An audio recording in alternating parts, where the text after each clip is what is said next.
கவனமா இருப்போம்.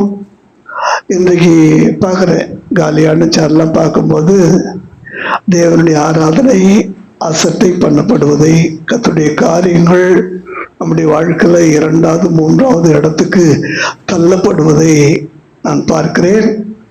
இன்றைக்கும் கர்த்தர் என்னோடு பேசுவார் என்று சொல்லுகிறவர்கள் உடைய கரங்களை 2 கரங்களை கர்த்தருக்கு நான் உயர்த்துங்க. ஆண்டவர் என்னோடு பேசுவார். ஆண்டவர் பேசுவதை என் வாழ்க்கையாக மாற்றுவேன். கை கீழ்ப்படுங்க. மாற்றுவீங்களா? அல்லேலூயா. ஆண்டவருடைய நாம மகிமைப்படுவதாக. வாசிக்கப்பட்டதான அந்த பகுதியை நீங்கள் எடுத்துக்கொள்ளலாம். 1 ராஜாக்கள் 12வது அதிகாரம் எடுத்துக்கொள்ளுங்க. 1 ராஜாக்கள் 12வது அதிகாரம் 26வது வசனம். யெரொபெயாம் இப்போது ராஜ்யபாரம் தாவீது வம்சவசமாய் திரும்புவதாய் இருக்கும்.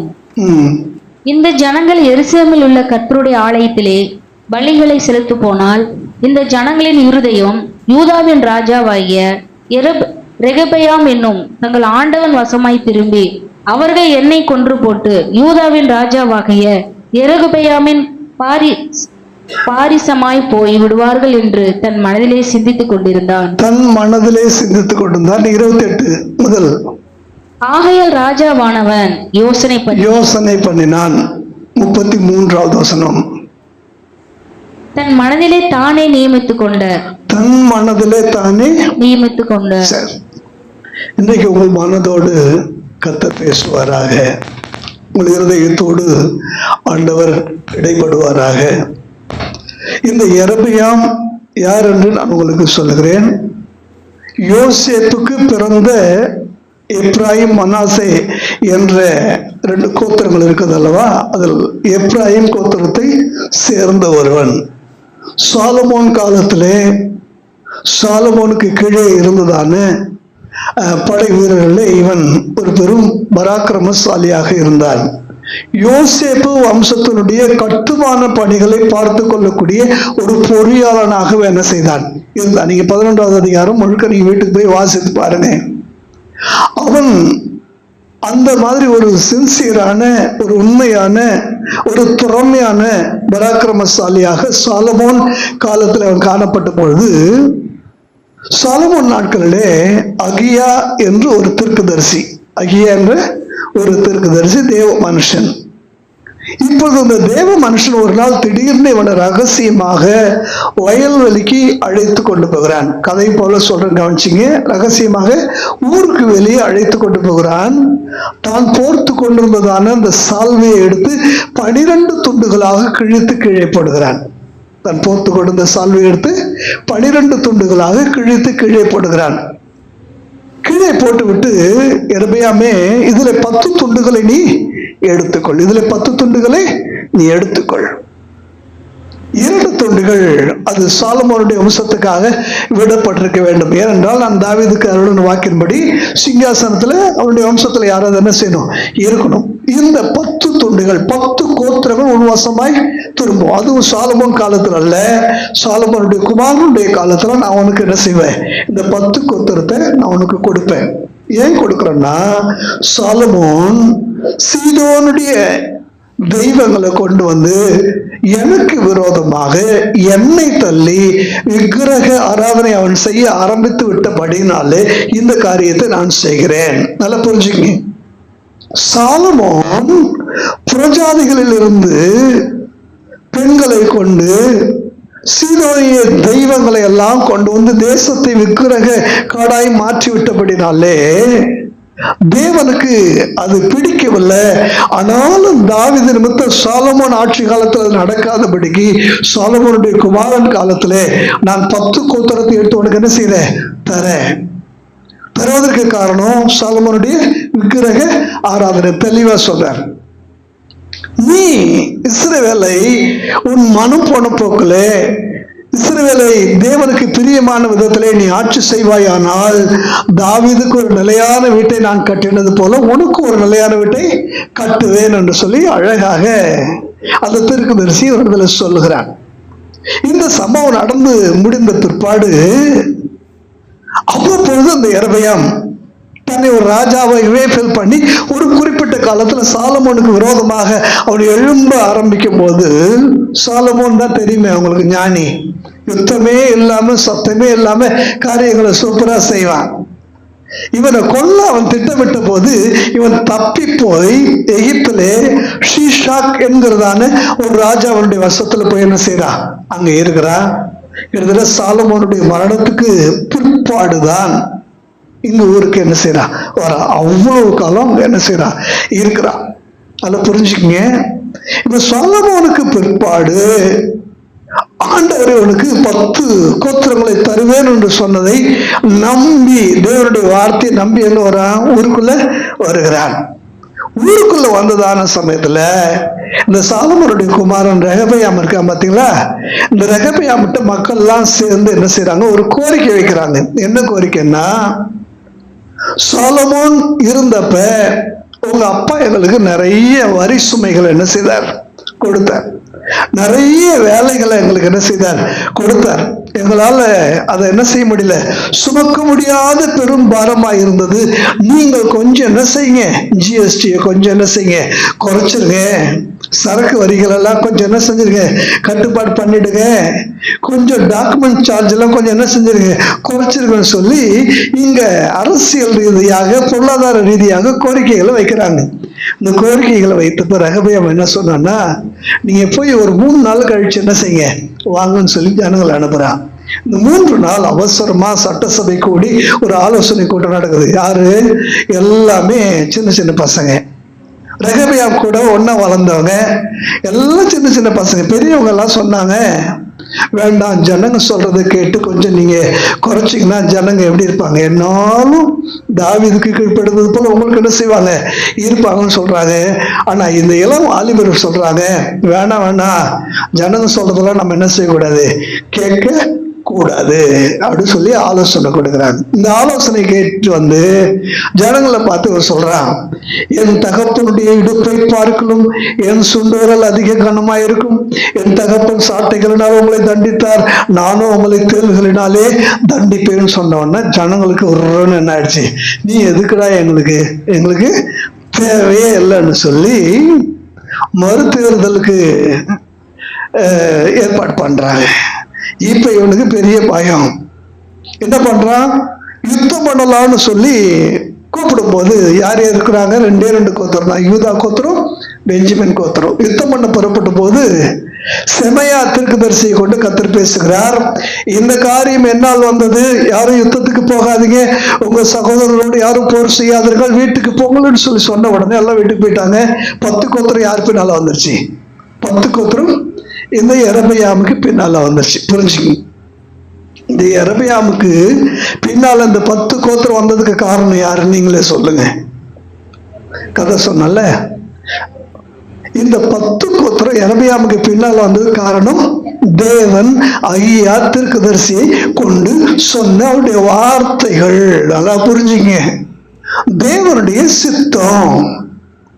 சாலமோன் செய்த அந்த பாவத்து நிமித்தம், அவன் செய்ததான அந்த விக்கிரக ஆராதனை நிமித்தம் இப்போது கர்த்தர் என்ன செய்றார், யெரொபெயாமுக்கு 10 கோத்திரத்தை ஏன் கொடுக்கிறாரு, இவனாய்களும் விக்கிரக ஆராதனை இல்லாத ஒரு தேசத்தை உருவாக்குவான். இவனாய்களும் சாலமோனை பார்க்கலும் எனக்கு உண்மையாய் விசுவாசத்தோடு நடந்து கொள்வார், தேசத்தை எனக்கு பிரியமான தேசமாக உருமாற்றுவான் என்று சொல்லி நம்பி 10 கோத்திரத்தை எடுத்து யாருக்கு கொடுத்தார் சொல்லுங்க, யெரொபெயாமுக்கு கொடுத்தார். 2 கோத்திரம் ரெகபெயாம் அவரை விட்டுருங்க, அப்புறமா நம்ம அவர் பார்த்துக்கலாம். இந்த ரெகபெயாம், இந்த யெரொபெயாம் இருக்கிற இந்த தேசம் தென் தேசம் என்று அழைக்கப்பட்டது. ரெகபெயாம் இருக்கிற தேசம் வட ராஜ்யம் என்று அழைக்கப்பட்டது. நல்ல கவனிங்க, சமஸ்த இஸ்ரவேலுக்கும் எல்லை என்னன்னா, தான் முதல் பெயர்சபா மட்டும் என்று சொன்னால் அது சமஸ்த இஸ்ரவேலுடைய எல்லை குறியீடுகளை குறிக்கும். இங்கே இது தேசம் ரெண்டாக பிரிவுபட்டபடினாலே தான் முதல் பெத்தேல் மட்டும் தேசம் குறிகிறது. நல்லா கவனிங்க, தானுக்கும் பெத்தேலுக்கும் இருக்கிற இடைப்பட்ட தூரம் 160 கிலோமீட்டர் தூரம். தேசத்திலிருந்து இந்த பக்கம் ஒரு எல்லைக்கு போகணும்னா தானுக்கு போகணும் 160 கிலோமீட்டர், இந்த பக்கம் ஒரு எல்லைக்கு வரணும்னா பெத்தேலுக்கு வரணும். இதை தாண்டினாதான் எங்க வர முடியும்? யூதா தேசத்துக்கு வர முடியும். புரியுதுங்களா உங்களுக்கு? இந்த எல்லைக்கு உட்பட்ட இடத்துல யோசிக்கிறான். எரமியா என்ன செய்யறான்னா மனதுல யோசிக்கிறான், மனதுல சிந்திக்கிறான். அந்த வசனத்தை நீங்க நல்லா கவனிச்சு பாருங்க. 12வது அதிகாரம் 27வது வசனத்துடைய கடைசி பகுதி. யூதாவின் ராஜாவாகிய ரெகபயாமின் பாரிசமாய் போய் விடுவார்கள் என்று தன் மனதிலே சிந்தித்தான், யோசனை பண்ணினான். தன் மனதிலே தானே ஒரு காரியத்தை தீர்மானித்தான். நல்ல கவனிங்க, சிந்தித்தான், யோசனை பண்ணினான், தன் மனதிலே தானே ஒரு காரியத்தை தீர்மானித்தான். இவன் நல்ல கவனிங்க, சிந்தனை செய் மனமே. எப்பயுமே ஒரு காரியத்தை சிந்தனை பண்ணும்போது சிந்திக்கிறவனுக்கு நல்லா புரிஞ்சுங்க, சிந்திக்கிறவனுக்கு நெகட்டிவ் பக்கமும் தெரியும், பாசிட்டிவ் பக்கமும் தெரியும், நேர்மறையும் எதிர்மறையும் ரெண்டு வரும். சிந்திக்கிறவன் சரியா தீர்மானிப்பான். நல்லா புரிஞ்சுங்க, சிந்திக்கிறவன் நல்லவனா இருந்தா அவன் எப்படி இருப்பான்? சரியா.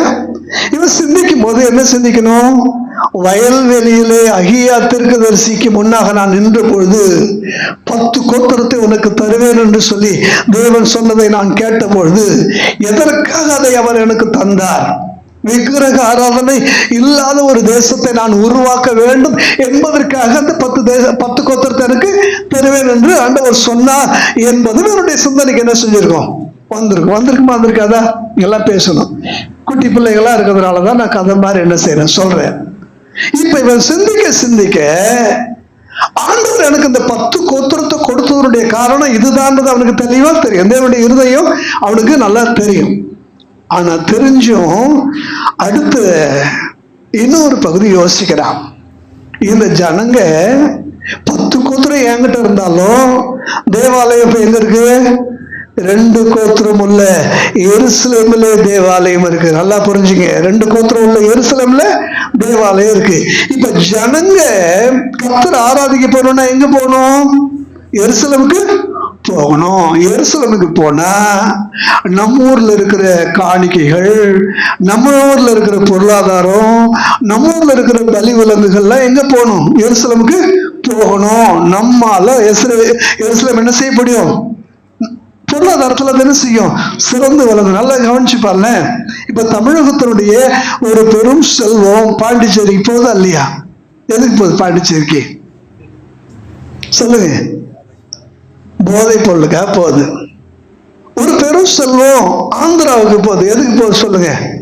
கணக்குல காட்டப்படாத பணமெல்லாம் போடப்படுகிற அந்த கருப்பு ஒண்டியலுக்கு திருப்பதிக்கு போகுதா இல்லையா? கர்நாடகாவுக்கு போகுது. அமிர்தானந்த மையின்னு ஒரு அம்மாவுடைய பாதத்துல கொண்டு போய் வைக்க. கேரளாவுக்கு போகுது. எங்க போகுது? எதுக்கு போகுது கேரளாவுக்கு சொல்லுங்க?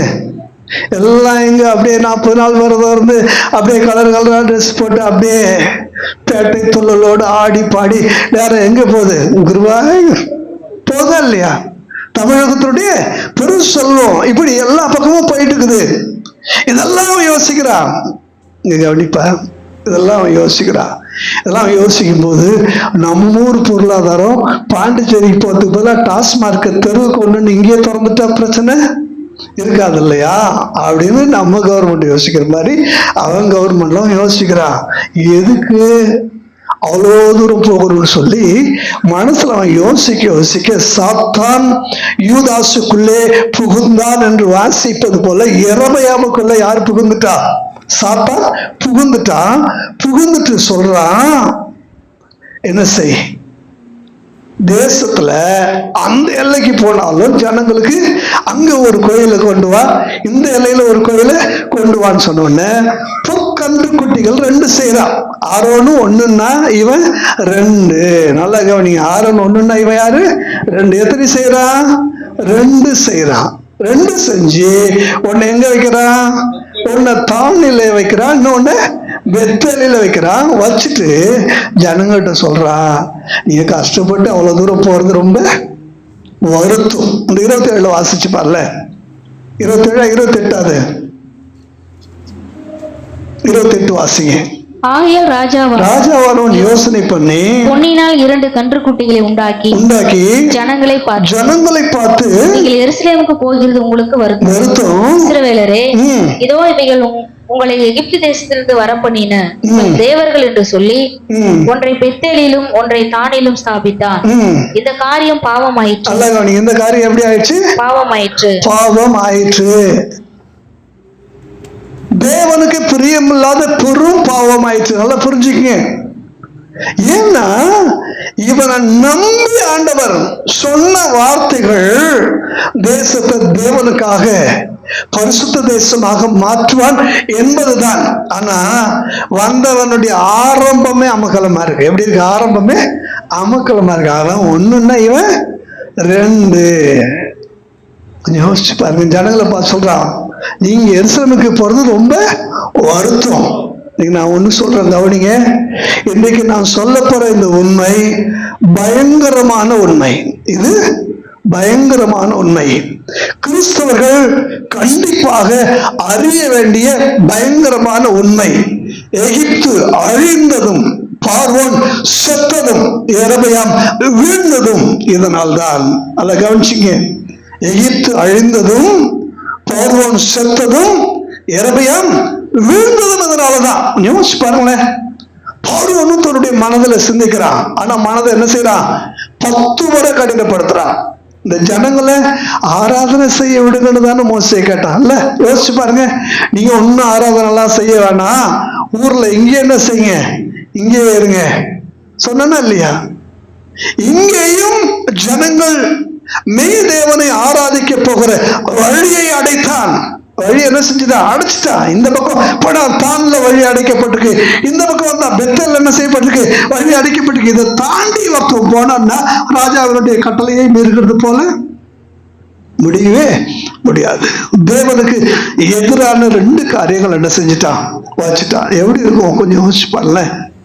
எனக்கு பிரியமான தேவனுடைய பிள்ளைகளே, ஆலயத்திற்கு எதிரான மனதின் சிந்தனை, ஆராதனைக்கு எதிரான மனதின் யோசனை, தேவனுக்கு எதிரான திட்டங்கள், மாற்று ஏற்பாடுகள், இது எதுவுமே பாவம். பாவம் என்பதை நீங்க நல்லா என்ன செஞ்சீங்க? புரிஞ்சுங்க. சில சமயத்துல காலங்கள் அப்படியே போகிறதுனால பிசாசு தேவ பிள்ளைகள்கிட்ட கூட சொல்லுவான், வேணாம் வீட்டிலேயே உட்காந்து என்ன செய், ஆராதனை பண்ண. ஆராதனை எவ்வளவு தூரம் போறது? போனா 1 லிட்டர் பெட்ரோல், போனா காணிக்க, போனா உன் நேரம் வேஸ்ட். ஒரு நாள் லீவ் போட்டா உனக்கு 1000 ரூபாய் ஆயிடும். இப்படி பல காரியங்கள், பொருளாதாரங்களை அப்படியே மனதில் வச்சு வேண்டாம். நம்முடைய ஆண்டவர் தான் சர்வ பூமிக்கு ஆண்டவர் ஆயிற்று, அவர் தூரத்துக்கும் சமீபத்திற்கும் தேவன் ஆயிற்று. இங்கே இருந்தால் என்ன, அங்கே இருந்தால் என்ன, இங்க இருந்து ஆராதிக்கலாம், அவருக்கு அதுக்கு போகாமலா இருக்கும். ஹலோ அப்படின்னு சிந்திச்சீங்கன்னா நீங்களும் எரபயாமின் சந்ததியே. அதை கவனிங்க. தேவன் பார்வோனுக்கு 10 முறை வாய்ப்பு கொடுத்தார். 10 முறை அவன் தன் இருதயத்தை என்ன செய்தான்? கடினப்படுத்தினான். அதுக்கப்புறம் தான் தேவன் பார்த்தாரு, ஒட்டுமொத்தமான எகிப்தருடைய பயிர்களும் அழிந்தது, ஒட்டுமொத்தமான எகிப்தருடைய அந்த படை வீரர்களும் பார்வோனும் சேர்ந்து செங்கடல்ல என்ன செய்தாங்க? மூழ்கி செத்தார்கள். வரலாற்றுல எவ்வளவு கொடூரமான தண்டனை யோசிச்சு பாருங்க. தேவனுடைய பிள்ளைகளுக்கு எதிராக, ஆராதனைக்கு எதிராக, ஆலயத்திற்கு எதிராக, தேவன் திட்டம் பண்ணின அவருடைய நியமங்களுக்கு எதிராக ஒரு சூழ்ச்சி செய்யக்கூடிய யாராய் இருந்தாலும், ராஜ்யங்களானாலும், ராஜாக்களானாலும் தேவனுக்கு முன்னாடி அது என்ன செய்ய முடியாது? இருக்க முடியாது. அது நிர்மூலமாக்கப்படும். யோசிச்சு பாருங்க. இந்த பார்வோனை விட இந்த எரபயாம் ரொம்ப மோசமான, பார்வோனோட எரபயாம் ரொம்ப மோசமானவன். இவன் இவ்வளவுக்கு யோசேப்பு வம்சத்தான். யோசேப்பு வம்சத்தான். வெளியில இருந்து ஒருத்தவன் செய்யறத விடவும் உள்ள இருந்து ஒருத்தர் செஞ்சா அது தேவனுக்கு ரொம்ப என்ன செய்யும்? ரொம்ப வலிக்கும். தேவன் ஒன்று சொல்லிதான் அழைத்தார், சொல்லிதான் 10 கோத்திரத்தை என்ன செய்தார்? கொடுத்தார். கொடுத்த பிற்பாடு கூட அவன் தேவனுக்கு எதிராக சாலமோனிலும் அதிபயங்கரமான பாவங்கள் என்ன செஞ்சானா இல்லையா? யோசிச்சு பாருங்க. இந்த 1 ராஜாக்கள் 12 நீங்க தொடர்ந்து நீங்க வாசிச்சு பாத்தீங்கன்னா எல்லா பாவங்களும், அடுத்து வரக்கூடிய எல்லா ராஜாக்களுடைய பாவங்களும் இந்த யெரொபெயாமுடைய ஸ்கேலை வச்சுதான் ஆண்டவர் அளக்கிறார். பாவத்துடைய அளவுகளே யார்தான்? ஒருத்தவனை பார்த்து ஆண்டவர் ஒத்து பார்க்கிற, இவன் இன்னும் யெரொபெயாமின் பாவங்களை விட்டு விலகாதிருந்தான், இன்னும் இவன் யெரொபெயாமுடைய பாவங்களை விட்டு, இப்படியேதான் சொல்லுவார். யாரை பார்த்தாலும் ஆண்டவர் யெரொபெயாமை வச்சுதான் என்ன செய்யறாரு? அளவீடு பண்ணுகிறார். பாவத்தின் அளவுகள், அந்த பாவத்தினாலே வந்ததான சாபத்தின் அடையாளம். இவனை போல தேவனத்துல சாபம் பெற்ற ஒரு சந்ததியை நீங்க உலகத்துல பார்க்க முடியாது. நான் சொல்றேன், கவனிச்சு பாருங்க. யெரொபெயாமுடைய சந்ததியிலே பட்டணத்தில் சாகிறவனை நாய்கள் தின்னும், வெளியிலே சாகிறவனை ஆகாயத்து பறவைகள் தின்னும், அவன் சந்ததியில் ஒருவரும் கல்லறைக்கு உட்படுவதில்லை. இந்த மாதிரி ஒரு சாபம் கொஞ்சம் யோசிச்சு பாருல. பட்டணத்துல செத்த யார் சாப்பிடுவாங்களா? நாய்களா? வெளியில செத்த ஆகாயத்து எவனும் ஆகமத்து கல்லறைக்கு போக மாட்டான். நல்லா புரிஞ்சுங்க, எவனும் கல்லறைக்கு போக மாட்டான். ஆளுக்கு நாய்க்கு வாயில ஊத்து பார்த்தீங்கன்னா ஒவ்வொரு எலும்பு துண்டு ஆளுக்கு ஒன்று என்ன செய்யும், இதுக்கு உட்காந்து கடிச்சிட்டு இருக்கிறதெல்லாம் பார்க்கும்போது நினைச்சுப்பா எவ்வளவு கொடூரமான சாபம். இன்னைக்கு நான் சொல்றேன், தேவ பிள்ளையே, மெய் தேவனை ஆராதிப்பதற்கு தடை, மெய்யான தேவனுக்கு, தேவனுடைய ஆலயத்துக்கு போகிறதுக்கு ஒரு தடை. அது யாரு உருவாக்கினாலும் சரி, நீங்களே உருவாக்கி கொண்டாலும் சரி. நாமே சில இடத்துல ஐயோ இன்னைக்கு மழை வரும்னு சொல்லி செய்தியில் வேற சொல்லி இருக்கிறாங்க, போனா நனைஞ்சிருவோமோ அப்படின்னு வீட்டுல நீங்க உட்காரலாம். வண்டியில காத்து இல்ல, பெட்ரோல் இல்ல யாரோ ஒரு சொந்தக்காரங்க வீட்டுக்கு வந்துட்டாங்க, இல்ல எங்கோ ஒரு விசேஷம் நடக்குது, எதை வேணாலும் சொன்ன நீ பயணம் பண்ணலாம், நீ என்ன வேணாலும் பண்ணலாம்.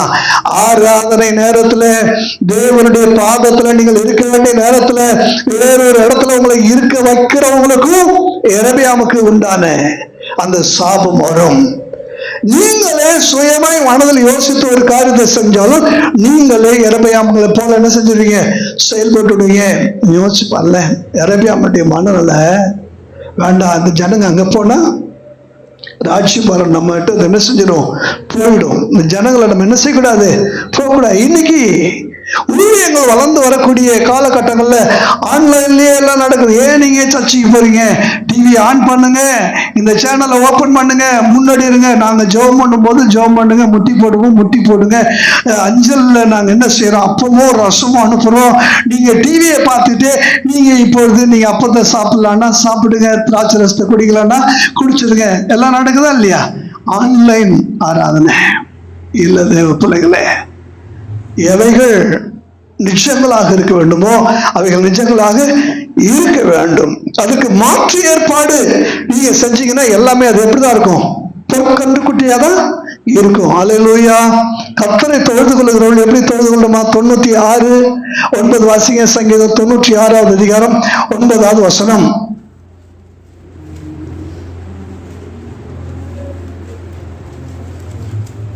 பரிசுத்த அலங்காரத்துடனே கர்த்தரை தொழுது கொள்ளுங்கள். பூலோகத்தாரே நீங்கள் யாவரும் அவருக்கு முன் பரிசுத்த அலங்காரத்துடனே கர்த்தரை தொழுது கொள்ளுங்கள். கவனிங்க பிரியமான தேவனுடைய பிள்ளைகளே, தேவனுடைய சன்னிதானத்துக்கு வரும்போது நமக்கு எல்லாருக்கும் ஒரு அலங்காரம் தேவை. என்ன வேணும் சொல்லுங்க? எல்லாம் சொல்லுங்க, என்ன அலங்காரம்? பரிசுத்த அலங்காரம் நமக்கு வேண்டும். இந்த பரிசுத்த அலங்காரம் தேவனுடைய சன்னிதானத்துக்கு வரக்கூடிய ஒவ்வொருவருக்கும் கண்டிப்பாக தேவை. இப்ப நான் சென்னையில எனக்கு தெரிந்த ஒரு குடும்பத்தோடு பேசும்போது, அந்த குடும்பம் நகையே போட மாட்டோம்னு சொல்லி பிரதிஷ்டை பண்ணின ஒரு குடும்பம். காலப்போக்கில் இப்போது திரும்பவும் மீண்டும் நகை அணிந்ததான ஒரு குடும்பம். அந்த குடும்பத்தோட நகை போடுற காரியத்தை குறித்து நான் என்ன செஞ்சிருக்கிறேன்? பேசிட்டு இருக்கும்போது எசேக்கியேல் 28வது அதிகாரம் 12-13 வாசிங்க. எசேக்கியேல் 28:12-13. மனுபுத்திரனே, நீ தீரு ராஜாவை குறித்து புலம்பி அவனை நோக்கி கர்த்தராகிய ஆண்டவர் உரைக்கிறது என்னவென்றால், நீ விசித்திரமாய் செய்யப்பட்ட முத்திரை மோதிரம், நீ ஞானத்தால் நிறைந்தவன், பூரண அழகுள்ளவன். ஞானத்தினால் நிறைந்தவன், பூரண அழகு. நான் சொன்னேன், ஞானத்தை போல பூரண அழகு வேற எந்த ஜுவல்லையும் கிடையாது. நல்லா கவனிங்க. ஞானம், பூரண அழகு. அடுத்ததெல்லாம் நீங்க பாத்தீங்கன்னா அடுத்து வாசி பாருங்க. நீ தேவனுடைய தோட்டமாகிய ஏதேனில் இருந்தவன், பத்மராகம், புஷ்பராகம், வைரம், படிக பச்சை, கோமேதகம், எஸ்பி, இந்திரநீலம். இந்த 12 விதமான ரத்தினங்களை நீங்க எடுத்துட்டீங்கன்னா, அந்த ரத்தினங்களுக்கு முன்னாடி தங்கம் தகரம் மாதிரி நல்லா புரிஞ்சுங்க. இந்த ரத்தினத்துக்கு முன்னாடி தங்கம் எப்படி? ஆமா, அதனுடைய வேல்யூ வேற, இதனுடைய வேல்யூ வேற. நான் இலங்கையில ஒரு வேர்ல்டு ட்ரேட் சென்டருக்கு நான் போயிருந்த பொழுது, அதுல மந்திரிகள் கூட துப்பாக்கி ஏந்திய பாதுகாப்போடு உள்ள பிரவேசிக்க முடியாது, அவ்வளவு பாதுகாப்பான ஒரு இடம். ஒரு வைர வியாபாரியை சந்தித்து அந்த கடைக்காக ஜெபம் பண்ண போயிருந்தேன். அப்போ ஒரே ஒரு வைரம், சின்ன வைரம், பாதுகாப்பான பெட்டகத்துல வைக்கப்பட்டிருக்கு. நான் சொன்னேன், விலையேற பெற்ற கல்லாகிய இயேசு கிறிஸ்து தான் எல்லா கல்லை விட மேன்மையானவர் என்று சொல்லி வசனத்தை சொன்னபோது ஒரு சின்ன கல்லை எடுத்து காட்டினாங்க. அந்த அறையே பிரகாசமாச்சு. அது என்ன ரேட்டுன்னு கேட்டேன். கிட்டத்தட்ட அது 50-60 லட்ச ரூபா போகும் பாஸ்டர். ஒரு சின்ன ரத்தினக்கல் பார்க்கும்போதே அப்படியே கண்ணை உயர்த்தி விரித்து பார்க்க வேண்டிய ஒரு காரியமா இருந்துச்சு. ஏன்னா ஏன் அதை நான் சொல்றேன்னா, இந்த ரத்தினங்களுக்கு முன்னாடி நீங்க காதுல போட்டுக்கிற சின்ன சின்ன இந்த கம்மல், கடுக்கணு, இதெல்லாம் அதுக்கு முன்னாடி ஒண்ணுமே இல்லை, சாதாரணமான ஒரு விஷயம். நான் ஏன் அதை நான் சொல்ல வரேன்னா, இப்படி இந்த வசனங்கள் எல்லாம் நான் அந்த குடும்பத்துல பகிர்ந்து கொண்டு, கொலேசியர் 1வது அதிகாரம் 16வது வசனத்தை வாசித்து பாருங்க. கொலேசியர் 1:16.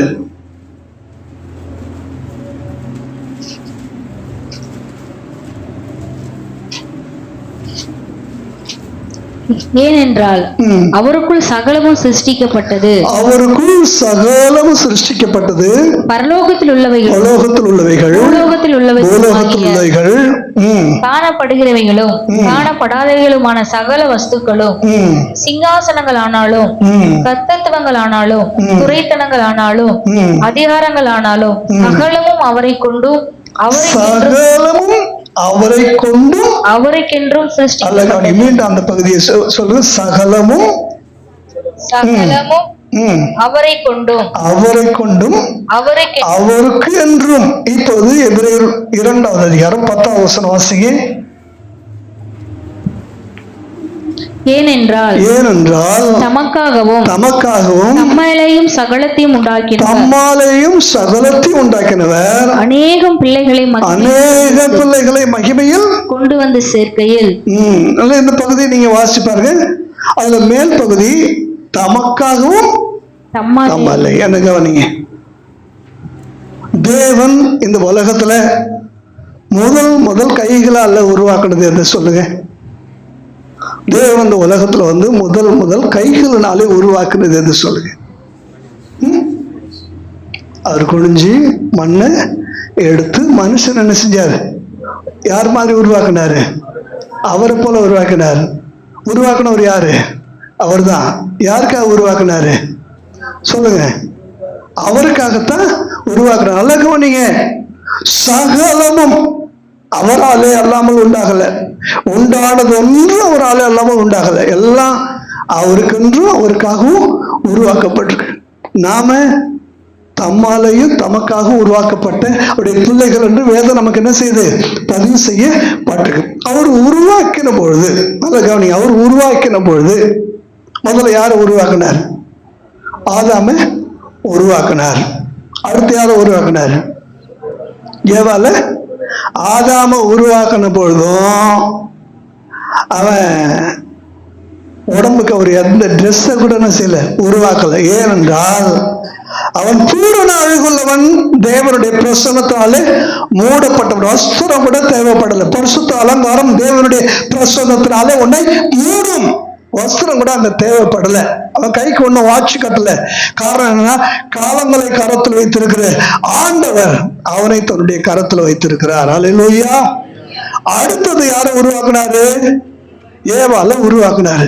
உருவாக்கி உத்து பார்த்தா இந்த காதுல ஒரு ஓட்டை, அந்த காதுல ஒரு ஓட்டை.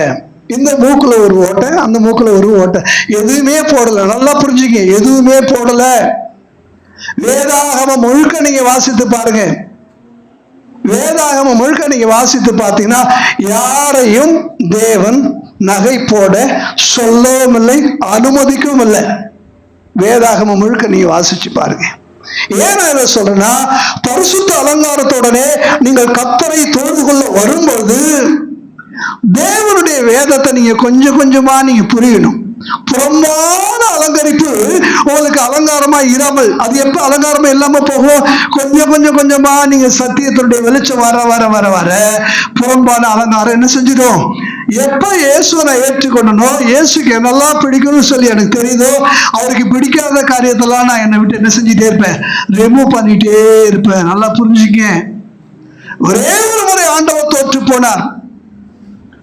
இந்த லூசிபருக்கு அவர் வைரங்களினாலே அலங்காரம் பண்ணின பொழுது, பூரண ஞானமுள்ளவனாய் அவனை படைத்த போதிலும் அவனுக்குள்ளே உண்டான அந்த பெருமை நிமித்தம், ஏசாயா 14வது அதிகாரத்தை வீட்டுக்கு போன பிற்பாடு வாசித்து பாருங்க, அவன் அதல பாதாளத்துல தள்ளப்பட்டான். நான் உன்னதத்துக்கு ஏறுவேன், உன்னதமானவருக்கு ஒப்பாவேன் என்று மனதிலே அவன் நினைக்கிற அளவுக்கு ஒரு பெருமை அவனுக்குள்ள வந்ததுனால தேவன் அவன் என்ன செஞ்சிட்டாரா, கீழே தள்ளிட்டாரா. இதெல்லாம் நான் சொல்லும் போது அவங்க சொன்னாங்க, சர்ச்சைக்கு வர்றவங்கலாம் எல்லாரும் என்ன செஞ்சுட்டு வராங்க, நகை போட்டுட்டு வராங்க. நான் சொன்னேன், ஏன் பிள்ளைய நான் எப்படி வளர்த்துருக்கணும் அதை தான் என் சபையாருக்கு நான் சொல்றேன். கேட்கறதும் கேட்காததும் அவருடைய இஷ்டம். வசனமா சொல்ல வேண்டிய இடத்துல நான் என்ன செய்யறேன், இருக்கிற ஒவ்வொரு இடத்துல வாசித்து பாருங்க. நீங்க யாத்திராகமம் 32வது அதிகாரம், யாத்திராகமம் 32வது அதிகாரம் 1லிருந்து சில வசனங்கள் வாசிப்போமா. மோசே மலையிலிருந்து இறங்கி வர தாமதிக்கிறதை ஜனங்கள் கண்டபோது அவர்கள் ஆரோனிடத்தில் கூட்டம் கூடி அவனை நோக்கி, எகிப்து தேசத்திலிருந்து எங்களை அழைத்து கொண்டு வந்த அந்த மோசேக்கு என்ன சம்பவித்ததோ அறியோ. நீர் எழுந்து எங்களுக்கு முன் செல்லும் தெய்வங்களை எங்களுக்காக உண்டு பண்ணும். ஹலோ, ஜனங்கள்லாம் இப்ப என்ன செஞ்சவங்க தெரியுமா? அந்த ஜனங்கள்லாம் நம்மை போல அல்ல, தேவனுடைய அற்புதங்களை வல்லமையை பிரத்யட்சமாய் கண்டவர்கள்.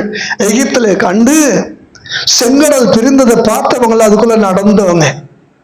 வனாந்தரத்துல வானத்து மன்னாவை புசிக்கிறவங்க. இப்ப இந்த காலத்துல எது புசிச்சிட்டு இருக்கிறாங்க, மன்னாவை புசிச்சிட்டு இருக்கிறாங்க. மன்னாவை புசிச்சிட்டு இருக்கிறப்ப கூட இந்த மண்ணான சிந்தனை கொஞ்சம் யோசிச்சு பாருங்க. என்ன மாதிரி சிந்தனை பாருங்க. மோசே இப்ப எங்க போயிட்டாரு, மோசே மலைக்கு போயிட்டாரு. இன்னும் மலை எப்படி இருக்கு, இன்னும் மலை எரிந்து கொண்டு இருக்கிறது, இன்னும் மலை புகைக்காடாக இருக்கிறது, இன்னும் மலையில் தேவன் மோசையும் ஒன்றாக அமர்ந்திருக்கிறார்கள். மோசைக்கு தேவன் தம்முடைய கட்டளைகளை எழுதி கொண்டிருக்கிறார். நல்லா புரிஞ்சுக்க. இந்த ப்ராசஸிங் நடந்து கொண்டிருக்கும் போது சில வாரங்களுக்கு பிற்பாடு போன மோசையை காணோம். உண்மையாவே கொஞ்சம் அக்கினி சொல்லையில யாராவது ஒருத்தவங்களை தூக்கி போட்டுட்டா நமக்கே தெரியும், அடுத்தது 10 நிமிஷம் 15 நிமிஷத்துக்கு அப்புறம் அவங்க பழிப்பாங்களா, பழிக்க மாட்டாங்கல்ல. அந்த மாதிரிதான் அந்த மலைக்கு நெருங்கி போகக்கூடிய மிருகங்கள் எல்லாம் கருகி சாகிறது. அந்த எல்லையை தாண்ட ஒரு மிருக ஜீவனுக்கு அனுமதி இல்லை. தேவன் தெளிவா என்ன செய்ய சொல்லி இருக்கிறார். இதெல்லாம் பார்த்தாங்க. மோசே அக்கினியில எழுந்த சாம்பல் ஆயிட்டான். இனி மோசே திரும்ப என்ன செய்ய மாட்டான், வரமாட்டான். ஆரோனை கூப்பிட்டாங்க, நீ மோசேக்கு யாரு, அண்ணா தானே, அப்போ ஒண்ணு பண்ணு, எங்களை தொடர்ந்து நடத்திட்டு போறதுக்கு எங்களுக்கு என்ன வேணும், தெய்வங்கள் வேண்டும். எங்களுக்கு எதை உண்டாக்கு, தெய்வங்களை உண்டாக்கு. இவன் என்ன செஞ்சிருக்கணும், ஐயா தெய்வமே ஆளை விடு, நான் என்ன செஞ்சிடறேன் போய் தொலைறேன்னு சொல்லிட்டு இந்த ஜனங்களை விட்டு ஓடிக்கணுமா இல்லையா? கொஞ்சம் யோசிச்சு பாருங்க. அவன் என்ன செய்யறான், வாசி பாருங்களேன். அதற்கு ஆரோன், உங்கள் மனைவிகள் குமாரர் குமார்த்திகளுடைய காதுகளில் இருக்கிற பொன்னணிகளை கலற்றி என்னிடத்தில் கொண்டு வாருங்கள் என்றான். கவனிங்க, நம்மால் ஒரு சின்ன அட்வைஸ் கூட பண்ணல, கருது கொண்டு ஒரு சின்ன புத்தி கூட என்ன செய்யல, சொல்லல. என்ன கொடுமை யோசிச்சு பாருங்க, என்ன கொடுமை. என்ன சொல்ற, நீங்க போய் உங்க மனைவி உங்களுடைய குமார்த்திக்கிட்ட இருக்கிற எல்லா விதமான பொன்னாபரணங்கள் என்ன செஞ்சிரு, கொண்டு வந்துரு. பல சமயத்துல இதுதான் தெய்வமாவது. எது தெய்வமாவது? இப்ப எகிப்துல இருந்து கொண்டு கொண்டு வந்த தெய்வங்கள், நடத்திட்டு வந்த தெய்வம் எது? இவங்க கழுத்துல காதுல இருக்கக்கூடிய ஜுவல்ஸ். அதை புரிஞ்சுக்க. அடுத்த வசனத்தை வாசி பாருங்க. ஜனங்கள் எல்லாரும் தங்கள் காதுகளில் இருந்த பொன் அணிகளை கழற்றி ஆரோனிடத்தில் கொண்டு வந்தார்கள். அவர்கள் கையில் இருந்து அந்த பொன்னை வாங்கி சிற்ப கருவினால் கருப்பிடித்து ஒரு கன்றுக்குட்டியை வார்ப்பித்தான். அப்பொழுது அவர்கள், இஸ்ரவேலரே, உங்களை எகிப்து தேசத்திலிருந்து அழைத்து கொண்டு வந்த உங்கள் தெய்வங்கள் இவைகளே என்றார்கள். ஹலோ, புரியுதா உங்களுக்கு? பல சமயத்துல தெய்வம், இந்த தெய்வம் எங்க இருந்துச்சு? இது வரைக்கும் அவங்கவுங்க காதுல கழுத்துல தொங்கிட்டு இருந்துச்சு. இப்ப மொத்தமா எல்லாம் என்ன செஞ்சிருச்சு? ஒண்ணு சேர்ந்துருச்சு. இப்ப சொல்றாங்க, ஜனங்களே, இவைகள் தான் உங்களை எகிப்து தேசத்திலிருந்து கொண்டு வந்த தெய்வங்கள்னு யார் சொல்றா? ஜனங்க சொல்றாங்க. ஆரோன் சொல்ல, ஜனங்க சொல்றாங்க. சொல்ல வச்சது யாரு? ஆரோன் ஜனங்களுக்கு ஒருபோதும் கடிந்து கொண்டு எதையுமே சொல்லல. இது நல்லதல்ல என் குமாரரே, இது நல்லதல்ல, இது கர்த்தருக்கு விரோதமான பாவம் என்று சொல்லி ஏலி மெல்லிய மௌனமாய் சொன்னதை கூட இந்த ஆரோன் என்ன செய்யல? சொல்லவே இல்லை. அந்த ஆரோனை போல நானும் இல்லாதபடிக்கு இன்னைக்கு நான் உங்களுக்கு தெளிவா என்ன செய்யறேன்? இன்னைக்கு நான் உங்களுக்கு தெளிவா சொல்றேன். பொன்னும் வெள்ளியும் தவறு அல்ல. நீதிமொழிகள் 8வது அதிகாரம் 18வது வசனத்தை வாசித்து பாருங்க. நீதிமொழி 8:18.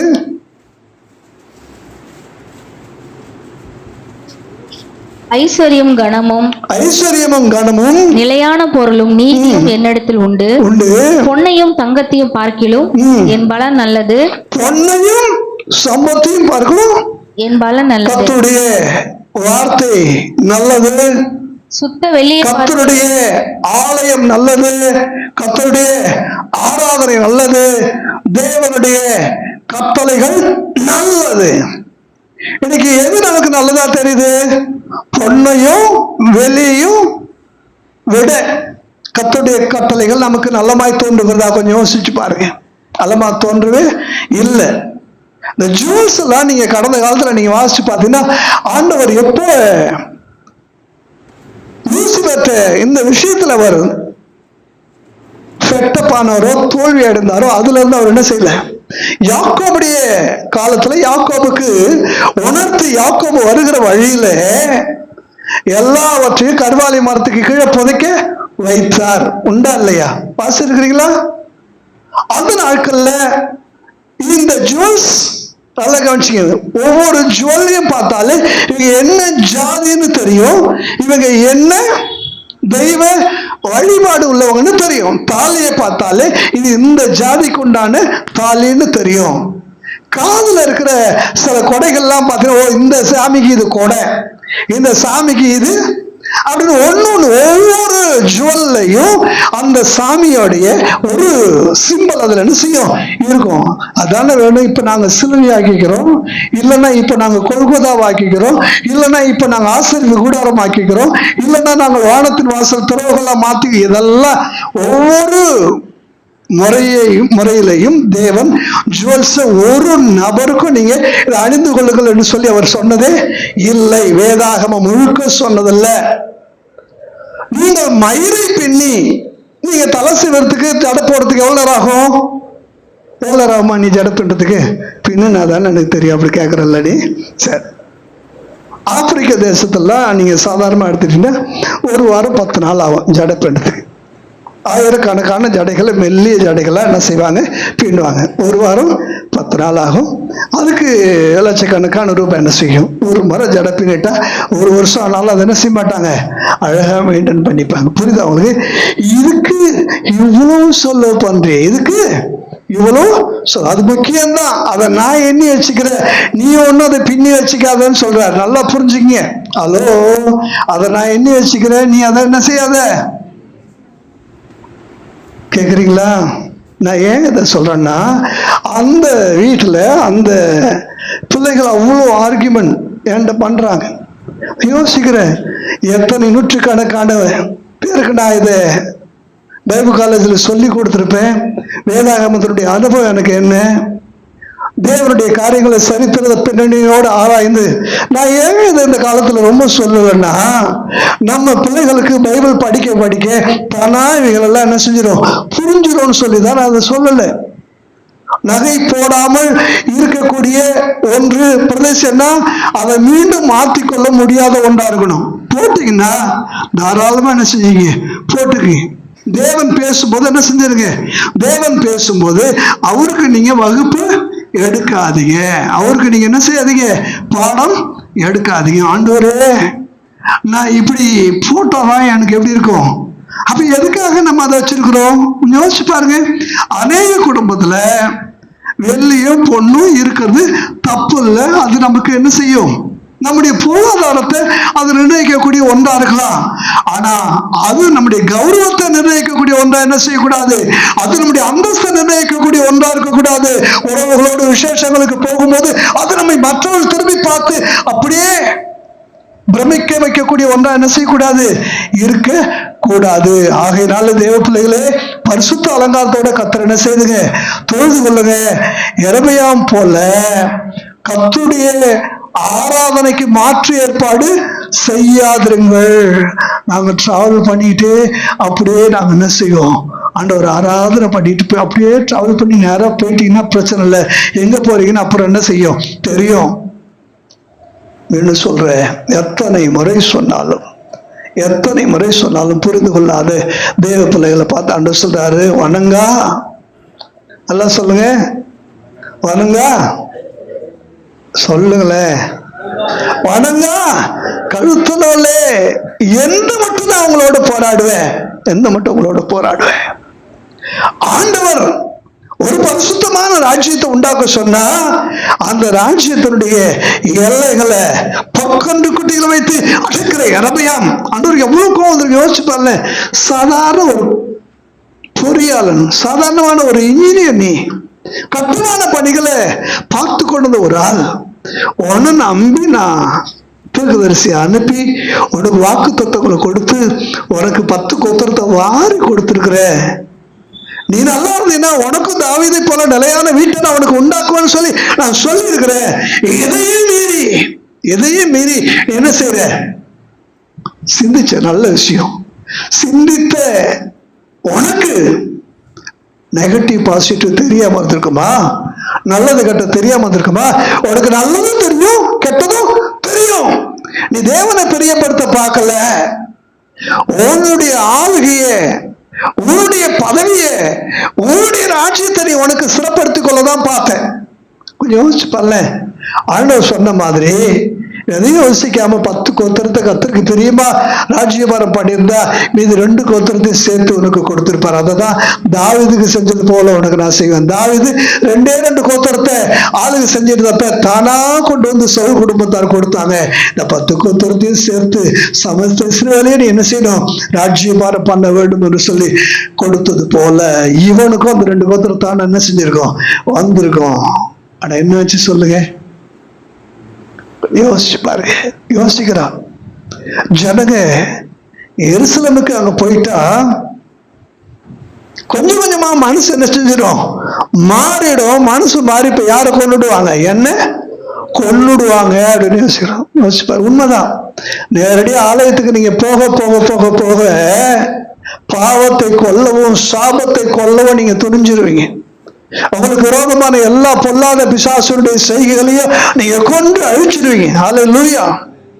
ஒருவேளை ஆலயத்துக்கு போகிறத வருத்தம்னு நீங்க சொன்னீங்கன்னா, ஆலயத்துக்கு போகிறத தூரம்னு நீங்க சொன்னீங்கன்னா, ஆலயத்துக்கு போகிற ஒரு நாள் எனக்கு நஷ்டம்னு சொல்லி நீங்க சொன்னீங்கன்னா, நீங்கள் இன்னும் எரபயாமுடைய பாவத்தை விட்டு வெளியே வரல, இன்னும் நீங்க எரபயாமுடைய சந்ததியார் தான் என்று ஆண்டவர் திட்டமும் தெளிவுமாய் சொல்ல. ஒரு பயங்கரமான உண்மை, மீண்டும் சொல்றேன், பயங்கரமான உண்மை. பார்வோன் பெரும் ராஜ்யத்துக்குரியவனாக ஏராளமான ரதங்களுக்கு, ஏராளமான குதிரைகளுக்கு, லட்சக்கணக்கான படை வீரர்களுக்கு, ராணுவத்துக்கு சொந்தக்காரனாக ஒரு பெரும் சாம்ராஜ்யத்தினுடைய அதிபதியாக அவன் இருக்கலாம். ஆனால் தேவ ஜனத்துக்கு எதிராக, ஆராதனை செய்ய இருக்கிற ஜனத்துக்கு எதிராக, பரிசுத்த அலங்காரமாக தேவனை தொழுது கொள்ள போக இருக்கிற ஜனத்துக்கு எதிராக அணிந்தால் அவனும் அவன் ராஜ்யமும் ஒன்று இல்லாம அழிந்து போகும். எகிப்து அழிந்ததும், பார்வோன் செத்ததும், தேவயாம் விழுந்ததும், பாவத்தின் அளவுகளாய் மாறியதும், சாபத்தின் உச்சத்தை தொட்டதும், தேவனை ஆராதிக்கக்கூடிய ஜனங்களுக்கு தடையாய் இருந்தபடினாலே, தேவனுக்கு பதிலாக மாற்று ஏற்பாடு பண்ணினபடினாலே, கவனிங்க, ஆண்டவரை தள்ளிட்டான். ஆண்டவர் அந்த பகுதி நீங்க வாசிச்சு பாத்தீங்கன்னா, ஆண்டவர் அவன் தள்ளி ஆண்டவருக்கு வேற ஒண்ணு கொண்டு வந்து அங்க என்ன செஞ்சுட்டான், வச்சுட்டான். எழுப்போமா தேவ சமூகத்துல. எனக்கு பிரியமான தேவ பிள்ளைகளே, தேவனை தள்ளி அவர் ஸ்தானத்தில் மாற்று ஆராதனைக்குரிய ஒரு பொற்கொண்டு குட்டியை நீ கொண்டு வந்து வைப்பாயானால், பல சமயத்தில் ஆராதனையை தள்ளி வேலையை பொற்கொண்டு குட்டியை போல கொண்டு வந்து வைத்திருக்கிறோம் அல்லவா? பல சமயத்தில் உறவுகளை, விசேஷங்களை, பயணங்களை, தேவனுக்கு பிரியமில்லாத நட்புகளை, உறவுகளை கனம் பண்ணி பொற்கொண்டு குட்டியை போல ஆராதனை செய்ய வேண்டிய நேரத்தில் அதை கொண்டு வந்து வச்சிருக்கிறோம்ல. கொஞ்சம் யோசிச்சு பாருங்க. ஹல்லேலூயா. Thank you Jesus. Thank you Lord. நன்றி அப்பா. கண்களை மூடி, ஆண்டவரே, இனி ஒரு காலம் உங்களை தள்ளி உங்க இடத்துல வேற எதையும் நான் வைக்க மாட்டேன்ப்பா. ரெண்டு கரங்களை உயர்த்தி கர்த்தருக்கு ஒப்பு கொடுங்க. எத்தனை சமயம் இரபெயாமை பார்த்து தேவன் மனம் நொந்தது போல, மனம் வெந்தது போல உன்னை பார்த்து தேவன் எவ்வளவு வருத்தப்பட்டிருப்பார், உன்னை பார்த்து தேவன் எவ்வளவு கோபமாக இருந்திருப்பார். இன்றைக்கு உன்னுடைய அர்ப்பணிப்பு தேவனுடைய கோபத்தை தணிப்பதாக, உன்னுடைய அர்ப்பணிப்பு மீண்டும் தேவனை உன் பக்கத்தில் நெருக்கமாக கொண்டு வருவதாக. தேவ பிள்ளைகளே, பரிசுத்த அலங்காரத்தோடு கர்த்தரை தொழுது கொள்ளுங்கள். தேவனுடைய வசனத்துக்கு எதிரான வாக்குவாதங்கள் வேண்டாம். தேவனுடைய வார்த்தை ஒன்று சொல்வானால், தேவனுடைய வார்த்தைக்கு முன்னதாக, தேவனுடைய வார்த்தைக்கு முன்னதாக உன் பதவியை பார்க்காதே, உன் காரியங்களை பார்க்காதே. தேவனுடைய வார்த்தை தான் முதன்மை என்று வைத்துவிடு. நீ இன்றைக்கு இருக்கிற இந்த நிலை, உனக்கு கிடைத்திருக்கிற இந்த வாழ்க்கை, உனக்கு கிடைத்திருக்கிற இந்த மேன்மை, நீ குடியிருக்கிற வீடு, நீ வேலை செய்கிறதான வேலை ஸ்தலம், உனக்கு இருக்கிறதான நட்புகள், உறவுகள் எல்லாம் யாரால் வந்தது என்று சொல்லி சற்றே நீ நினைத்துப்பா.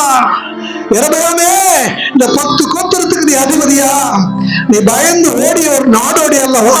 அந்நிய தேசத்துல பயந்து ஒளிந்து கொண்டிருந்ததாலே தேடப்பட குற்றவாளி அல்லவா? உன்னை கொண்டு வந்து உனக்கு 10 கோத்திரத்தை கொடுத்து ராஜ்யபாரம் பண்ணு என்று சொல்லி உனக்கு சிங்காசனத்தை, அதிகாரத்தை கொடுத்தவர் நான் அல்லவா? என்னை தள்ளி இஸ்ரவேல் ஜனங்களை பாவம் செய்ய பண்ண உனக்கு எப்படி நட வந்தது? நான் அதனை விட்டுட்டு வேறு இடத்துக்கு போக உனக்கு எப்படி துணி வந்தது? Thank you Jesus. இன்று முதல் ஒருபோதும் உம்மை ஆராதிக்கக்கூடிய நேரத்துல, உம்மை தொழுது கொள்ளக்கூடிய நேரத்துல வேற எதையே நான் முன்ன வைக்க மாட்டேன்ப்பா. அதற்கு அடுத்துதான் என்னுடைய பயணங்கள், அதற்கு அடுத்துதான் என்னுடைய வேலைகள், அதற்கு அடுத்துதான் என்னுடைய படிப்பு, அதுக்கு அடுத்துதான் என்னுடைய வாழ்க்கை, எல்லாத்துக்கும் அடுத்துதான் தகப்பனே. இந்த கரங்களை கத்திருக்கிறாரா உயர்த்துவோமா, அர்ப்பணிப்போமா. Thank you Jesus.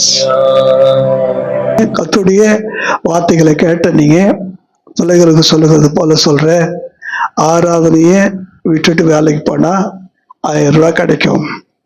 ஆராதனை விட்டுட்டு ஒரு விசேஷத்துக்கு போனீங்கன்னா உறவுகள் நிலைக்கும்.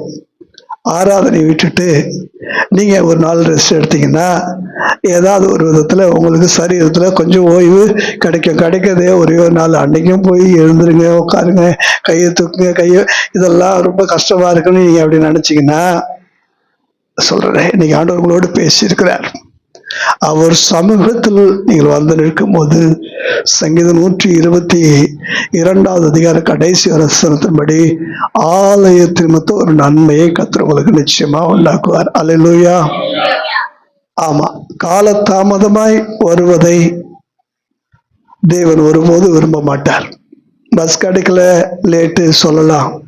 அதே சமயத்துல பஸ் கிடைக்காம போனா என்ன ஆயிடும், நடந்தே போயிடலான்னு சொல்லி நேரமா கிளம்பி கூட நீங்க என்ன செய்யலாம், சீக்கிரம் சரியான டைமுக்கு நீங்க கண்டிப்பா வந்துடலாம். நீங்க உங்க மனதுல சிந்திங்க, யோசனை பண்ணுங்க. நீங்களா ஒண்ணு இந்த இரவே அப்படிதான், தானே மனசுல பாக்குறான். வெறும் ஆலயத்தை மட்டும் கட்டினா போதாதுன்னு சொல்லி தானே ஒரு தேதி 8வது மாதம் 15ஆம் தேதியிலே அப்படின்னு தானே ஒண்ணு நிர்ணயம் பண்ணி ஒரு பண்டிகையை புதுசா உருவாக்குறாரு. பண்டிகை ஒரு தானே தங்களுக்காக சில காரியங்களை உண்டு பண்ணி, நீங்களே சில வசனத்துக்கு நீங்க விளக்கம் கொடுத்துட்டு அப்படி நீங்க என்ன செஞ்சிடக்கூடாது. இல்லாதபடிக்கு ஒரு தீர்மானமான ஒரு முடிவு எடுக்கணும்.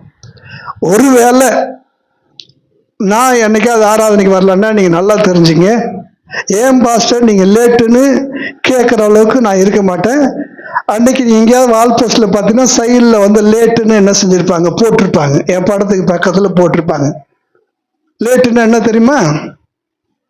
லேட்டுன்னு என்ன தம்பி பவுல் தெரியலையா? லேட்டுன்னா காலமானார், காலம் ஆயிடுச்சுன்னு அர்த்தம். புரியுதா? அதனால நான் லேட்டானாலும் லேட்டஸ்டா வருவேன். அப்புறம் அந்த டைலாக்லாம் அங்க இருக்கவே கூடாது. லேட்டானாலும் இங்க என்ன செய்யணும், செத்து விழுந்தாலும் தேவனுடைய பாதத்துல விழுடும். அப்படி ஒரு வைராக்கிய வாஞ்சியோட இருந்தா சின்ன கூட்டமா இருந்தாலும் நம்மை கொண்டு இந்த பட்டணத்துல கர்த்தர் பெரிய காரியங்களை நிச்சயமாக செய்வார். ஒரே குரல்ல சொல்லுவோமா? ஆத்மாவே கர்த்தரை ஸ்தோத்திரி, என் முழு உலகோடைய பரிசுத்த நாமத்தை ஸ்தோத்திரி. ஆத்மாவே கர்த்தரை ஸ்தோத்திரி, அவர் செய்த சகல உபகாரங்களை மறவாதே. நம்முடைய கர்த்தராகிய இயேசு கிறிஸ்துவின் கிருபையும் பிதாவாகிய தேவனுடைய அன்பும் பரிசுத்த ஆவியானவருடைய அந்நியுடைய ஐக்கியமும் இன்றைக்கு அன்றைக்கும் நம் அனைவரோடு கூட இருப்பதாக. Hallelujah. Praise the Lord. God bless you.